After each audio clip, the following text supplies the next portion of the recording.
As I may or may not have mentioned, I'm looking into putting some windows in these holes in the barn.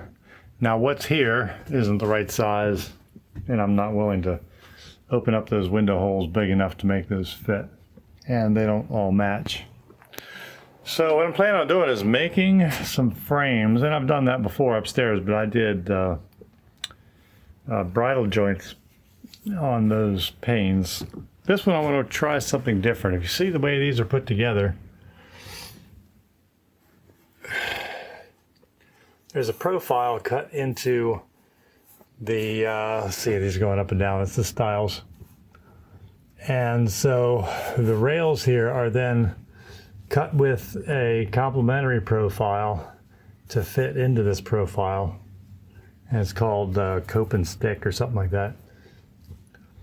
And I want to try that. And you can use that joint not just for the centerpiece, but for all the pieces. You cut the side with one profile all the way top to bottom, and then the middle one, you just stop them short and then cut this profile in and connect them to the frame. And I haven't done that before, so I'd like to try that. The problem is you're not making that cut with anything but a router. And again, something I've never done. So I've got my old school benchtop router table here, and I've just got a couple of bits. I don't have all the fancy bits. And I'm going to see if I can recreate that type of a cut using just a couple of bits. Now, they have cope and stick bits which make both passes of the window. You've got the little rabbet that the glass sits in, and then the other side you've got a decorative curve that goes to the inside of the window sash. And they've got bits that'll take both of those cuts at one time. So in one pass you got the whole profile that you need. And then a complementary bit that you chuck in there that will do the complementary cut on the rails versus the stiles. And they fit together perfectly. I don't have that. I have read that a standard OG bit is reversible, and if you make the cut from the top versus from the bottom, that makes a complementary profile that will fit together. That's what I've read.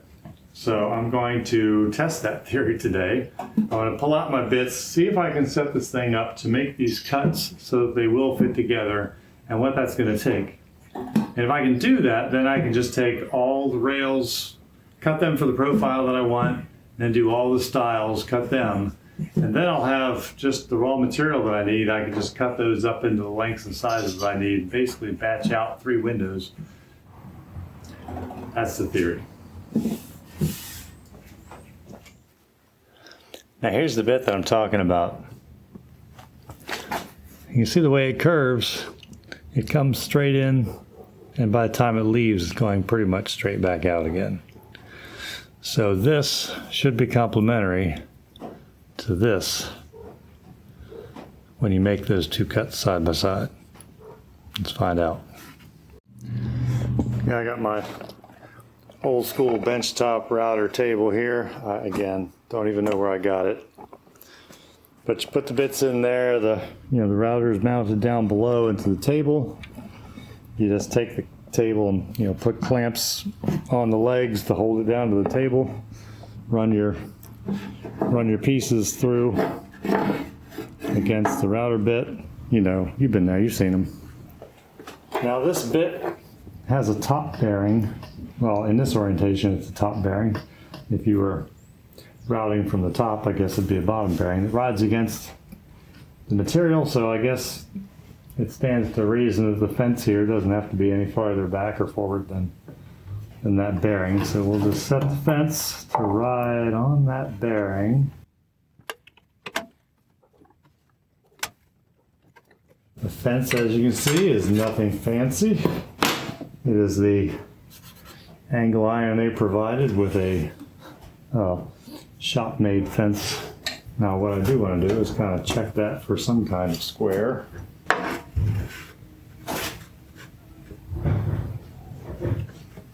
It's a little bit out.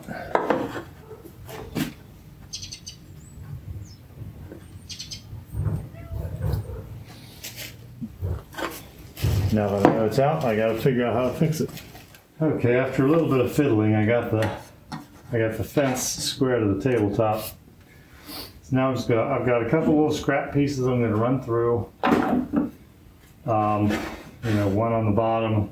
I'm gonna take a couple passes. This is not a real strong router, so try to keep my hands away from the stuff. Well, ain't nothing left but to do it, I guess. Okay, I lied. I'm good at finding ways to procrastinate. In this case, I didn't like the way the wood was sliding across the top, so I took it all apart and I waxed the top, and now the wood slides on a little better, and I feel like it's not going to get caught up against the, wood or the fence there. So now it's time to do it. Get all the new outlets on the wall. Don't keep me from still needing the extension cord for the desktop tools here, for the benchtop tools. All right, still straight, safety glasses on.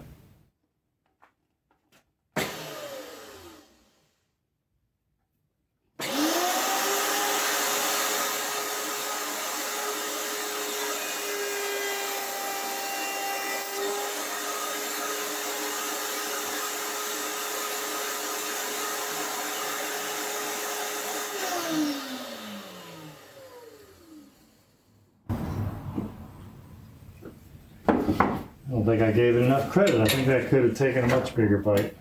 All right.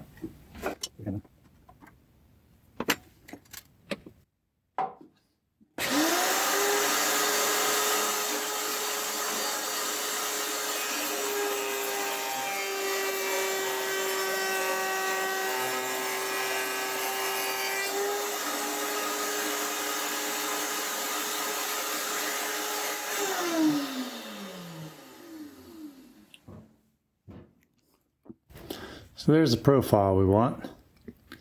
Now let's see if I can make a complementary profile that fits in there. First, let's cut the same profile on another piece of wood. See if there's any way to spin it around and make it fit.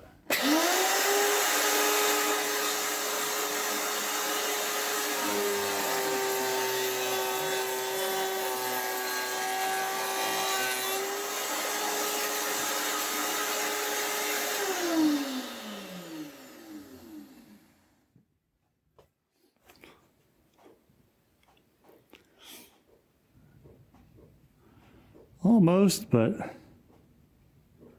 something funny about it.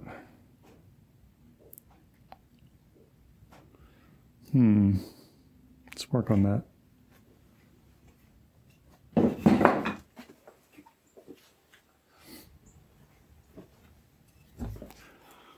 Okay, a couple more test passes. Got a couple of profiles here. Got a couple of profiles here. And I found, I can't see the light here. This is where I was.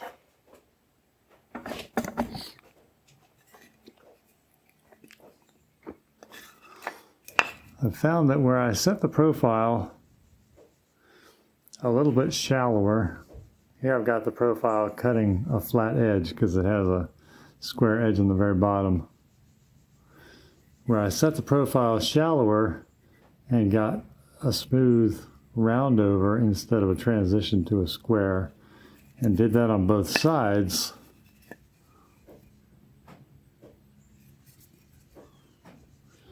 it seems to fit very well.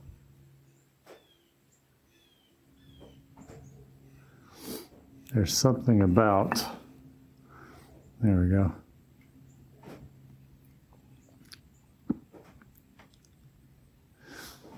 There's something about the way this fit that didn't quite go together. So I need to work on this fit. And this is why you always make sure your tools are unplugged. You don't know when a barn cat is going to come visit you on top of it. See that label? The label says barn cat table. You're a pest. And I shouldn't pet you. No. Stop.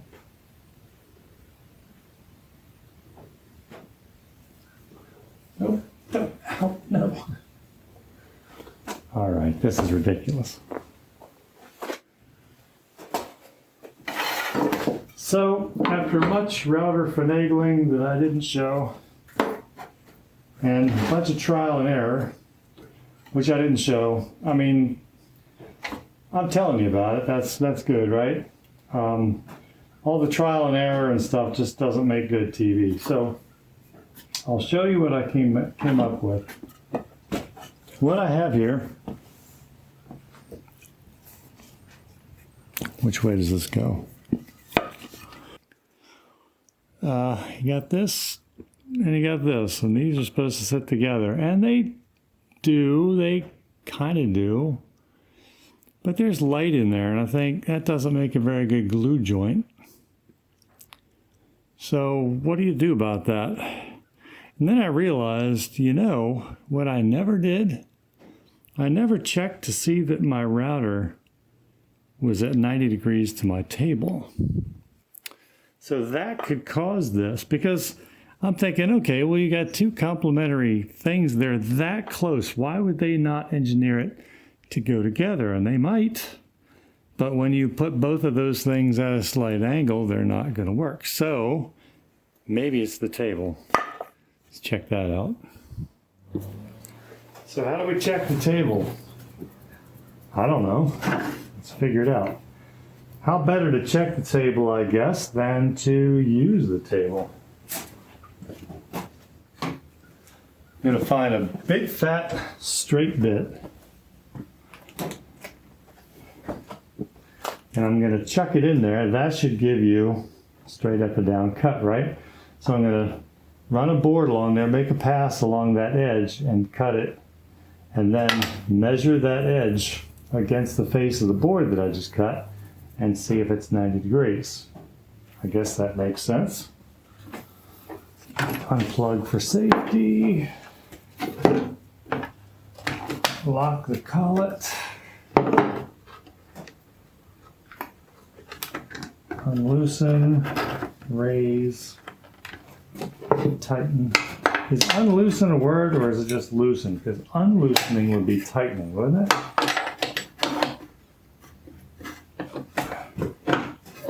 Who doesn't say unloosen? Should it be untighten? Yeah, I don't know that I've even ever used this. It feels sharp, but it's the shaft is a little rusty. I won't make a comment about that. Okay. Okay, now I'm going to lower that into the table somehow. There we go. And leave just enough of it proud that I can, where's the board? Run across the edge of a board. It'll give it a straight edge or it'll give it a crooked edge. And that's what we want to know. If it's crooked, how do we straighten it?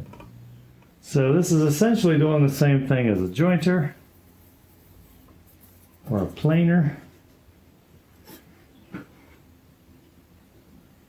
I don't want to take too big of a bite, but I want to get the whole edge.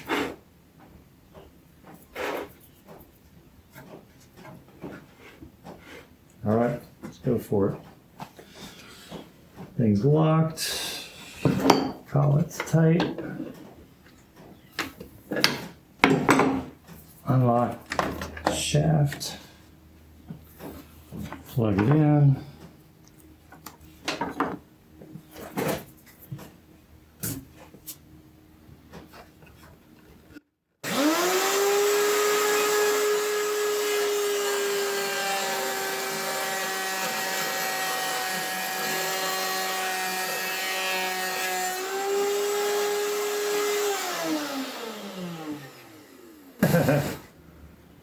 Yeah, I forgot you can't do that. Now class, why can't we do that?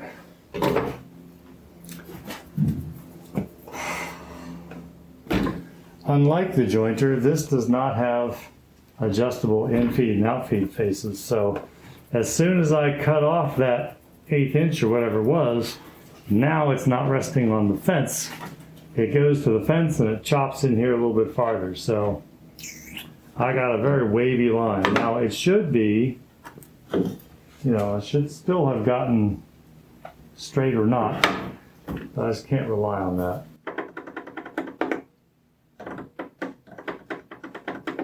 What to do? Let's come up with something else.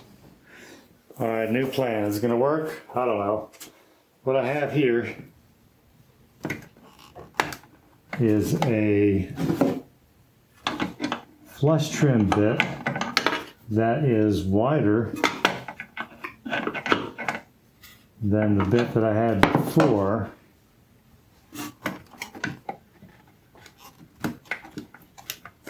Come on, lock in there.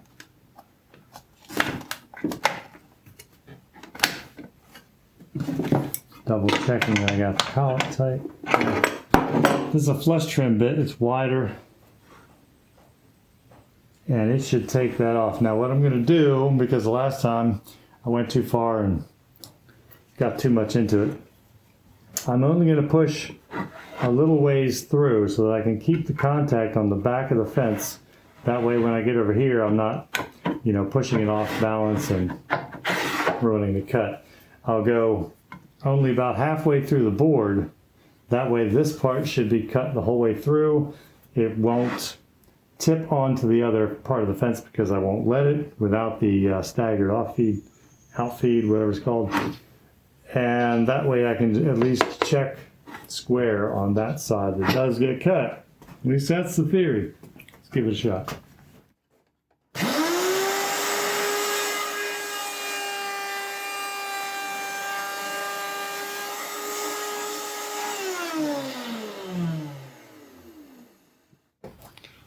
There.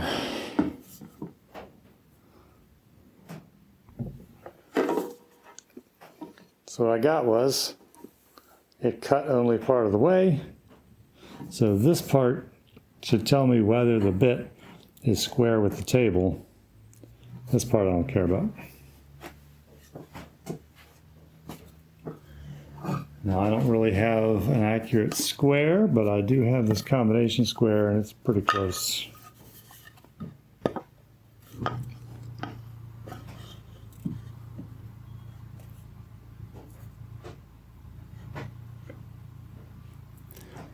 Yeah, that looks pretty good, which is bad. Because if this thing is square to the table, that means that this bit doesn't really match itself. Not close enough to use it as a mating surface.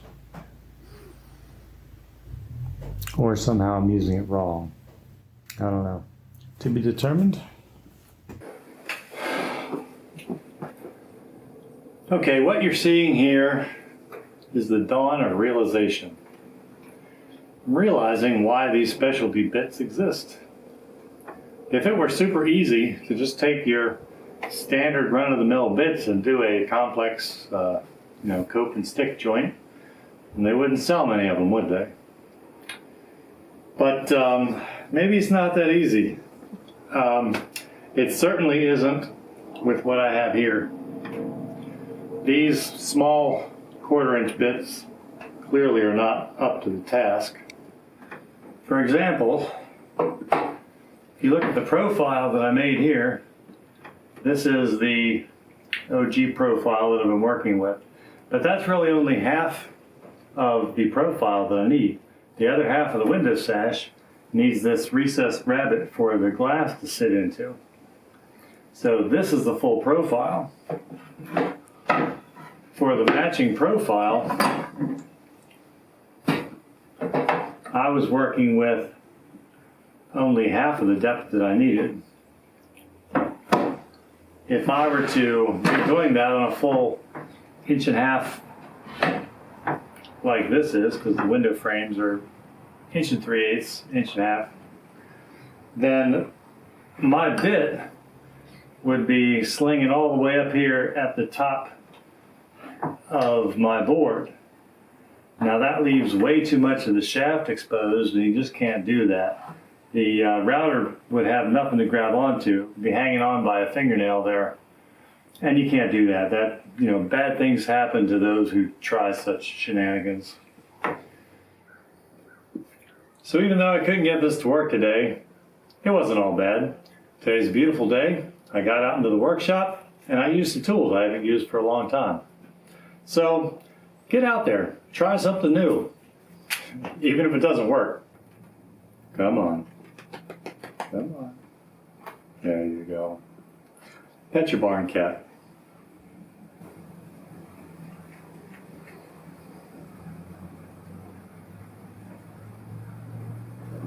Yeah, you're falling down.